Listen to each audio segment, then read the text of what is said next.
Let's just say the ratings aren't the same with Caitlin Clark and the Indiana Fever now eliminated. Game 1 of the Aces Liberty matchup on Sunday drew an average of 929,000 viewers. Was down nearly 50% from last Sunday's Fever Sun contest. By the way, not only was viewership down, but attendance was.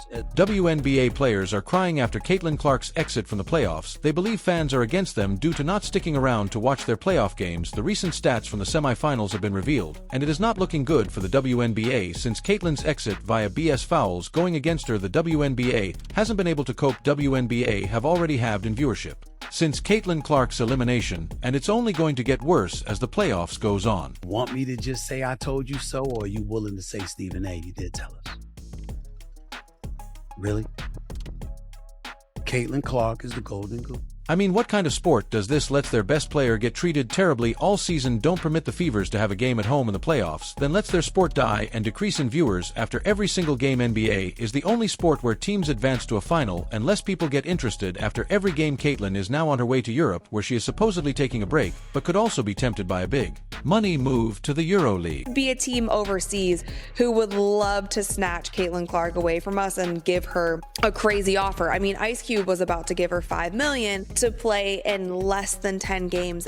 I mean, who would blame Caitlin? If she made a move, she would earn 10 times the amount she's making right now and would actually get treated correctly. The WNBA even taken her opportunity away of winning unanimous Rookie of the Year. One voter somehow voted for Angel Reese. The voter needs to be outed to the world now. Should have been unanimous. Should have been unanimous. Should have been. I agree. It should have been unanimous. And one of the things that sticks with me is, well, she was the first rookie. As for viewers, they are decreasing by the minute, and the WNBA are finally seeing the Caitlin Clark effect in full flow. Players believe fans only want to see Caitlin Clark, and they would be right. A.A. Wilson wasn't happy with fans calling her game boring. This year is more the year that I've seen anyone call my game boring than it's ever been. I'm like, okay, cool, whatever. A.A. clearly not happy with the decrease in viewers even after winning the MVP. A.A. hasn't had anywhere near the effect of the WNBA than Caitlin Clark. Asia Wilson, 28 years old, 1,000 points in the regular season. Why is that not the biggest story out at the moment? Why are we talking about Caitlin Clark? Why exactly? Why when Asia was releasing a shoe were we talking about? The magnitude of Caitlin Clark's absence from the WNBA playoffs extends far beyond the raw numbers of viewership. It exposes a deeper issue within the league, the fragility of its audience base, and how much it had come to depend on a single player to keep its newfound momentum alive. Caitlin Clark was the lightning rod that drew attention not just to her own team, but to the league as a whole when the Indiana Fever lost to the Connecticut Sun and Caitlin Clark's rookie season came to an end. The immediate drop in viewership was staggering, but more than that, it highlighted an uncomfortable truth about the WNBA. Without its biggest star, the league struggles to keep people watching.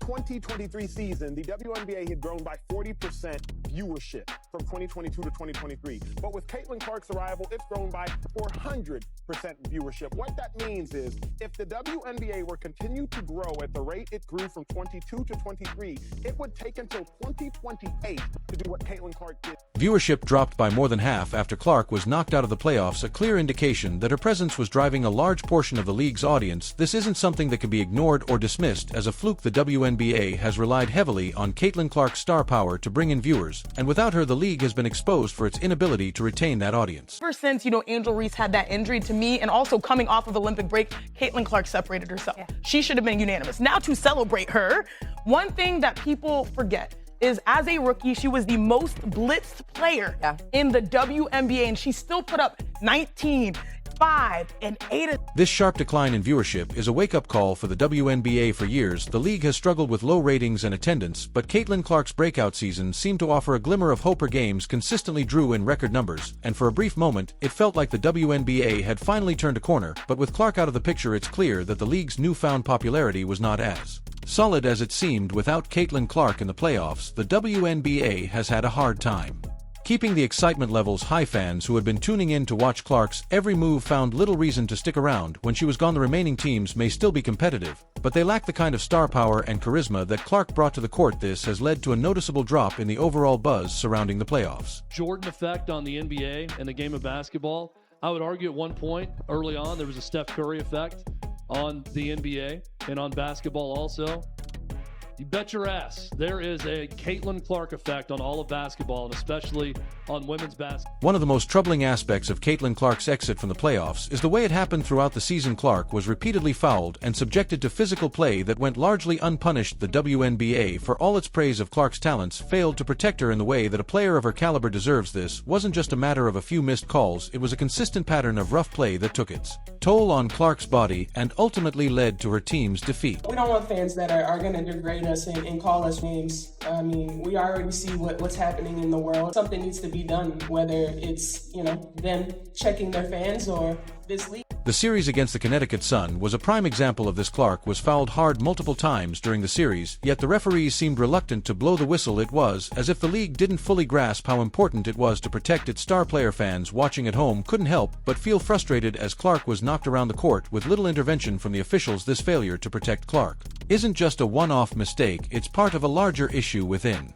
the WNBA. For years, the league has struggled with officiating, particularly when it comes to physical play, but when the player at the center of your league's resurgence is being subjected to this kind of treatment, it becomes a much bigger problem. The WNBA cannot afford to let its biggest star be beaten down like this, especially when she is so crucial to the league's success. Has been impacting the WNBA well before this year. This is not a new thing. Sure. This is, and in that way, I do think Caitlin's being used as a pawn. Caitlin didn't bring citizens to the WNBA. This has been happening, and that I think is what's been such a shock. Caitlin Clark's breakout season was not just a personal triumph, it was a massive opportunity for the WNBA to showcase its potential to a wider audience. Her games were drawing in viewers from all over the country, many of whom had never watched a WNBA game before. This was a moment for the league to capitalize on the buzz surrounding Clark and build a lasting fan base, but by failing to protect her, the WNBA squandered that opportunity. Fans know exactly what happened. They saw how Clark was treated on the court, and many of them have been vocal about their frustration. Social media has been filled with comments from fans who feel that the WNBA let Clark down, allowing her to be fouled repeatedly without proper officiating. Very, very few people, but there are some out there who resent the fact that this young white girl came out there and did her thing. Rookie of the Year, 4th in the league for MVP voting, assist leader, one of the top leading scorers after the Olympic Games. She put on a show, validating all the attention she was. This has led to a growing sentiment that the league isn't doing enough to protect its stars, which could have long-term consequences for fan loyalty. The WNBA is now in a precarious position. Caitlin Clark has already done more for the league in one season than many players do in an entire career, but if the league doesn't take action to protect her and other players like her, it risks losing the very stars who are helping to grow the game. This isn't just about winning games, it's about the future of the league. Number of viewers for WNBA games that Caitlin Clark is not in is like 3 to 4 million. When she's in the game, when it's her game playing, it's like 17 million. Yeah. Well, I also look at the attendance in the arena. Yes. It's 8 to 10,000 everywhere else. Caitlin Clark, 17, 18. If Caitlin Clark's exit from the playoffs wasn't frustrating enough for fans, another controversy soon followed. Despite her record-breaking season and her undeniable influence on the WNBA's growth, Clark was not awarded unanimous Rookie of the Year honors. This was a shocking snub, considering the impact she had both on the court and in terms of viewership. Clark's performances throughout the season were nothing short of spectacular, and yet one voter decided to cast their ballot for another player, Angel Reese. If you are rooting against Caitlin Clark because you like another team, there's very few of them. I'm excited even if it's that. I'm excited to see who it is. This decision left many fans outraged. How could someone vote for anyone other than Caitlin Clark? She had single-handedly elevated the WNBA's profile and was the driving force behind the league's increased popularity. The fact that she didn't receive unanimous Rookie of the Year honors felt like a slap in the face to both Clark and her supporters. To make matters worse, the WNBA has refused to reveal the identity of the lone voter who chose Reese over Clark, keeping the individual anonymous. This lack of transparency has only fueled more frustration among fans, many of whom feel that the league is not giving Clark the recognition she deserves. That second half really set the tone for me, for her to be, and should have been, the unanimous Rookie of the Year. And it wasn't just one triple-double, she had 2 on the season. And this is why we would love for the WNBA to make voting not anonymous. Because if you were the person that had that one vote, you should just be able to stand on it, and we should know. The snub of Caitlin Clark for unanimous Rookie of the Year honors is more than just a one-time controversy. It could have lasting effects on the way fans perceive the WNBA. Clark had done everything in her power to elevate the league, But when it came time to recognize her achievements, she was denied the unanimous recognition she deserved. This has left a sour taste in the mouths of many fans who feel that the WNBA is not fully appreciating what Clark has done for the league. The decision to award one vote to Angel Reese rather than Clark has sparked a debate about the integrity of the voting process. Who's the best player in the country to the media, or me? As you see it, I feel like I'm the best player in the country. For Caitlin Clark, the Rookie of the Year snub is likely just one more source of motivation. She has already proven that she can dominate the league on the court, and this slight will only add fuel to the fire for her future seasons. But for the WNBA, this controversy has created a problem that won't be easily fixed. My question is, who did it? Speak loud and clear, raise your hand, all that good stuff. With Caitlin Clark taking a 200-day break from professional basketball, the WNBA faces one of its biggest challenges. Yet for the next several months, the league will have to figure out how to keep fans interested. Without its biggest star on the court, the WNBA will have an off period, but other basketball will still be played. This is no small task, especially considering how much the WNBA's viewership has already dropped since Clark's playoff exit. During this 200-day break, the WNBA will need to find ways to keep fans engaged and invested in the league, but the reality is that without Clark, the WNBA is facing an uphill battle. She was the league's biggest draw, and her absence leaves a void that will be difficult to fill. Basketball has really consumed my life for a year, so I feel like it'll be good for me to kind of reflect back on everything. If the WNBA hopes to retain Caitlin Clark in the long term, it must take immediate steps to protect her on the court. The physical toll that Clark endured throughout the 2024 season is not sustainable, and if the league doesn't act now, it risks her to other opportunities such as the EuroLeague, where players are often better compensated and more carefully looked after. The EuroLeague has become an increasingly attractive option for top basketball players in recent years, offering higher salaries and better overall treatment. If Caitlin Clark were to explore opportunities overseas, it would be a devastating blow to the WNBA. The league cannot afford to lose a player of her caliber, especially after she has done so much to elevate its profile. Rising tide lifts all boats. If folks were more receptive to it, more moments would have arrived. I still contend Caitlin Clark should have been on Team USA. Imagine the international, the global audience that would have followed her. But folks missed it because of feelings.